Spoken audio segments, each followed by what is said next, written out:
Victor and Rolf's Flowerbomb Extreme EDP Intense.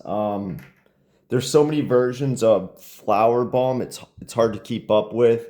On Fergenica, I don't even see an EDP Intense. There's just 2025 Extreme, but the notes smell like what I'm getting fairly accurately. The notes are raspberry, rose, jasmine, orange blossom, vanilla bean. So without looking at the notes, my first impression was this is a feminine, kind of powdery, fruity, but not just like a fruity smell, not a specific fruit. With some sweetness, a tad bit of amber woods, and some kind of floral thing going on.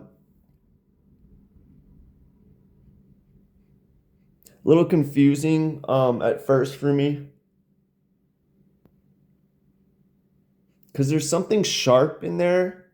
There's something shampooy, but then there's also like this warm, gourmand aspect. And I think my issue with a lot of designer feminine fragrances and even niche feminine fragrances that aren't that good is a lot of times they try to put this clean shampooy thing and they mix it with this gourmand. And in my opinion, it just clashes. You might as well just go gourmand or go clean shampooy. I think both of them can be a bit weird for me. I'd imagine a lot of other people agree because a lot of times these overly clean shampooy gourmand fragrances, they're not the most popular. At least I can't think of any. If you can think of any, let me know. But overall, yeah, I get this rosy raspberry thing. And the last fragrance I reviewed, Mio Miotine, they had a similar thing going on with rose and raspberry, except that one was like more rosy. I feel like this one it's more just fruity. I guess raspberry would be or maybe the Mio one had like strawberry or something. I don't remember, but this one I'm getting more just a generic shampoo fruitiness, right? The rose kind of just acts as like a sweetener in a way, and it acts as part of that fruitiness. It doesn't stick out as a rose fragrance. It doesn't even stick out as a floral fragrance, in my opinion. After a while, I still get this fruitiness,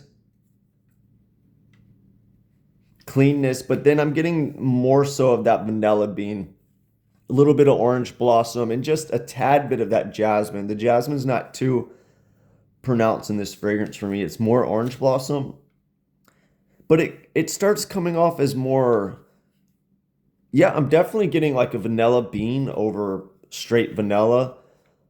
Um, like the smell you would get vanilla bean desserts or something. I just feel like it comes off a little too pink cotton candy vanilla bean to me with that fruity powderiness. It's just kind of weird. It's not bad, it's mass appealing, but the cotton candy, I assume it's ethyl maltol mixed with vanilla bean. It just comes off as sticky, like a sticky cotton candy, that ethyl maltol. Maybe some Broxton, like kind of how Baccarat Rouge did to freshen this one up, would have been nice. Yeah, it's very cotton candy after about 5 minutes on my skin.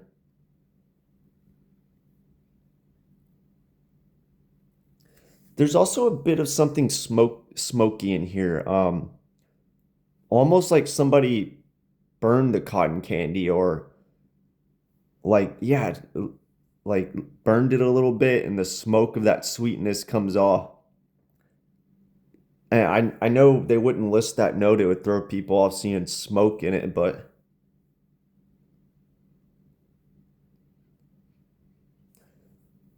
yeah, I feel like if they listed like burned cotton candy as a note or put smoke in the base or something,